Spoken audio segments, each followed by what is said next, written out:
Stock market విషయానికి వద్దాం. Trump టారిఫ్ల ఎఫెక్ట్తో stock markets కుదేలు అవుతున్నాయి. ఆసియా మార్కెట్లతో పాటు దేశీయ మార్కెట్లు కూడా భారీగా పతనమయ్యాయి.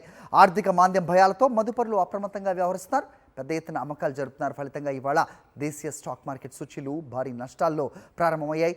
సెన్సెక్స్ 2800 పాయింట్లకు పైగా నష్టంలో కొనసాగుతుంటే నిఫ్టీ 900 పాయింట్లకు పైగా నష్టంలో ట్రేడ్ అవుతుంది. 2020 మార్చి తర్వాత నిఫ్టీ ఇంతలా పతనం అవటం ఇదే ఫస్ట్ టైం అని నిపుణులు చెప్తున్నారు. రైట్, ఇదే అంశంపై అప్డేట్స్ మా అవుట్పుట్ రేటర్ ఇస్మాయిల్తో మాట్లాడి తెలుసుకుందాం. ఇస్మాయిల్, చెప్పండి. సో పతనం అవుతాయని ఊహించినట్టుగానే జరుగుతున్నాయి, కానీ 22,000 మార్క్ కూడా పడి ప్రస్తుతం 21,000కు చేరువలో ఉన్న సిచ్యువేషన్.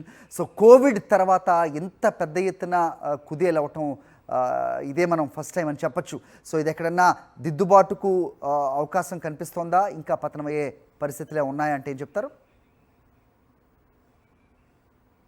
నెగిటివ్ సెంటిమెంట్తో ఉన్నాయి. మనం ఒకసారి డౌ జోన్స్ చూసుకుంటే ఆల్మోస్ట్ దాదాపు 6 పాయింట్స్ వరకు ఈరోజు 6% వరకు ఈరోజు పడిపోయినటువంటి పరిస్థితి.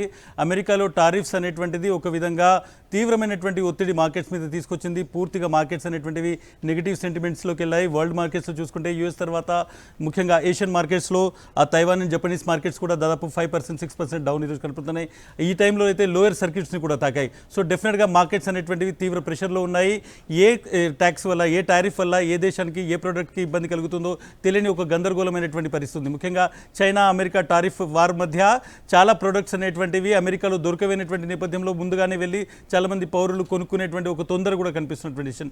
ఈ నేపథ్యంలో ఇండియన్ మార్కెట్స్ కూడా నెగిటివ్ సెంటిమెంట్లో కనిపిస్తున్నాయి. దాదాపు 940 పాయింట్స్ ఇప్పుడు ఒక విధంగా చూసుకుంటే నిఫ్టీ నెగిటివ్లో కనిపిస్తుంది. దాదాపు 5% నెగిటివ్ డౌన్ అయింది. ఈరోజు మార్నింగ్ మార్కెట్స్ ఓపెన్ అయ్యే టైంలో ప్రీ మార్కెట్ సెషన్ చూసుకుంటే 5% డౌన్తో స్టార్ట్ అయింది. సెన్సెక్స్ కూడా దాదాపు 4%కి 3.5-4% టచ్ అయినటువంటి పరిస్థితి. దాదాపు 3,000కు పైగా పాయింట్లు ఈరోజు నష్టపోయింది. సో ఓవరాల్గా చూసుకుంటే మార్కెట్ నెగిటివ్స్ ఉన్నాయి. స్టాక్స్ పరంగా చూసుకుంటే మెటల్ స్టాక్స్, నిఫ్టీ మెటల్ చాలా నెగిటివ్గా ఉంది. దాదాపు 7% నిఫ్టీ మెటల్ నెగిటివ్లో కనిపిస్తుంది. దాంట్లో మనం టాటా స్టీల్ వరకు చూసుకుంటే టాటా స్టీల్ 10% డౌన్ అయింది. సో హైయెస్ట్ చూసుకుంటే నిఫ్టీలో నిఫ్టీ మెటల్ అనేటువంటిది చాలా నెగిటివ్లో ఉంది. నిఫ్టీ ఆటో, నిఫ్టీ ఐటీస్లో Tech Mahindra, Infosys, at the same time HCL, 3 పెద్ద బ్లూ చిప్ కంపెనీస్ ఇవి కూడా నెగిటివ్లో కనిపిస్తున్నటువంటి సిచ్యువేషన్.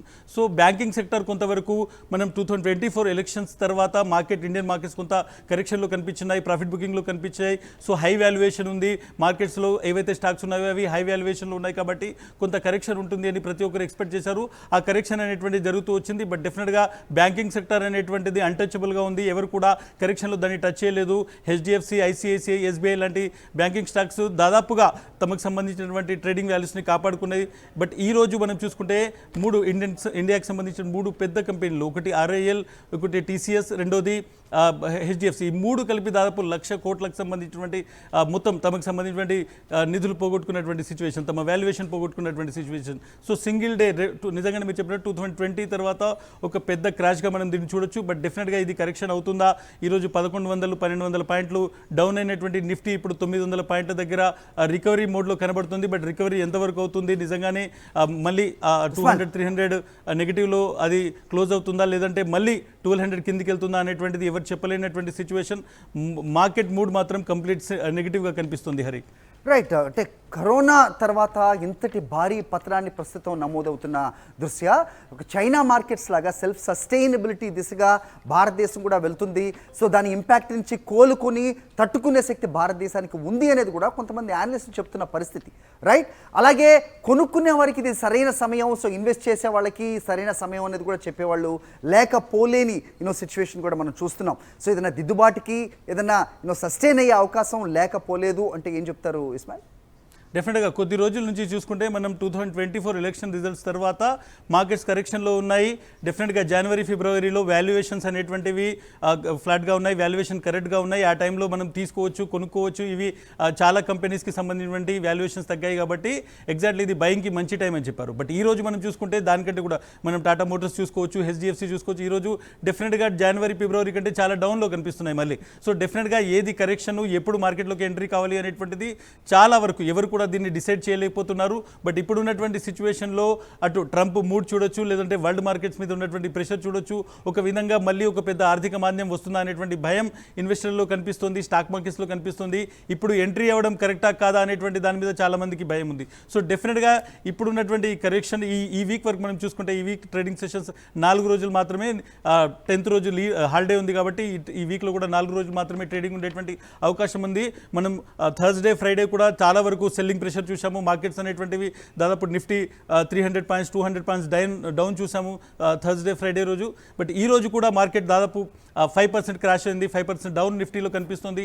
ఇది కంటిన్యూ అవుతుందా రాబోయేటువంటి 2-3 రోజులు కూడా ఇంకా మనం ఒక బ్లాక్ ట్యూస్డేను బ్లాక్ వెడ్నెస్డేను కూడా చూస్తామనేటువంటి భయం ఇన్వెస్టర్ డెఫినెట్గా ఇప్పుడు ఇన్వెస్ట్ చేయగలుగుతామా లేదా అనేటువంటిది మాత్రం డెఫినెట్గా ఇప్పటి వరకు చాలా అన్స్టేబుల్గానే ఉంది. రైట్. అయితే ఫార్మా రంగం మాత్రం ఇది ఇంపాక్ట్ చూపించలేదు అనేది వినిపిస్తోంది. సో ట్రంప్ విధించిన ఈ రెసిప్రోకల్ టారిఫ్స్ ఏవైతే ఉన్నాయో మన దేశానికి సంబంధించి ఫార్మా రంగం మీద ఇంపాక్ట్ లేదు. ఇది ఒక మంచి సూచనగానే చెప్తున్న పరిస్థితి. అలాగే ఆయిల్ సూచీలు కుదేలవటం భారతదేశానికి మంచిదే అనేది కూడా వినిపిస్తున్న పరిస్థితి. సో ఓవరాల్గా చూసుకుంటే కనుక ఖచ్చితంగా సస్టైన్ అయ్యే పరిస్థితులు ఉంటాయి, కానీ ఇది ఒక 3 నుంచి 6 నెలల సమయం పడుతుంది అనేది కూడా ఒక అంచనా. దీని గురించి ఏమన్నా విశ్లేషిస్తారా ఇస్మాయిల్? ఫార్మా అనేటువంటిది ఫార్మా సెక్టర్ అనేటువంటిది టారిఫ్స్ నుంచి, ముఖ్యంగా ట్రంప్ టారిఫ్స్ నుంచి ఎక్స్క్లూడ్ అయింది కాబట్టి కొంతవరకు దాని మీద ఇంపాక్ట్ లేదు. సో ఇండియన్ ఫార్మా ఎక్స్పోర్ట్స్ అనేటువంటిది చాలా పెద్ద ఎక్స్పోర్ట్. మన ఎక్స్పోర్ట్స్లో దాదాపు 30% ఫార్మా ఎక్స్పోర్ట్స్ ఉంటాయి.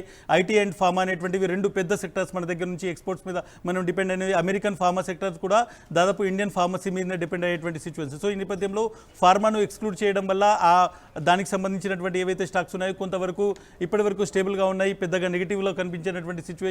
బట్ డెఫినెట్గా చాలా సెక్టర్స్ మనం చూసుకుంటే ముఖ్యంగా సర్వీసెస్ సెక్టార్లో ఐటీ సెక్టర్ కావచ్చు, at the same time banking sectors అనేటువంటివి తీవ్రమైనటువంటి ప్రెషర్లో ఉన్నాయి. మన దగ్గర చాలా ఎక్కువగా వాల్యుయేషన్లో ఉన్నటువంటి స్టాక్స్ ఇవే కాబట్టి దాని ఇంపాక్ట్ ఈరోజు స్టాక్ మార్కెట్ మీద కనిపిస్తుంది. స్మాల్ క్యాప్స్లో కొన్నివి దాదాపు 15-20% డౌన్లో ఉన్నాయి, లోయర్ సర్క్యూట్స్ తాకుతున్నాయి. కాబట్టి స్మాల్ క్యాప్లో చాలా వరకు చెప్తున్నది ఏంటంటే చాలా వరకు ఓవర్ వాల్యుయేషన్లో ఉన్నాయి చాలా స్టాక్స్. కాబట్టి ఈ కరెక్షన్ అనేటువంటిది అవసరమే అనేటువంటిది స్మాల్ క్యాప్ వరకు చెప్తున్నారు. బట్ బ్లూ చిప్ కంపెనీలో వస్తున్నటువంటి డౌన్ అనేటువంటిది డెఫినెట్గా కొంత ఆందోళనకరమే. బట్ ఈ ట్రెండ్ అనేటువంటిది నెక్స్ట్ 4-5 వీక్స్ కొనసాగేటువంటి అవకాశం అయితే కనిపిస్తుంది హరి.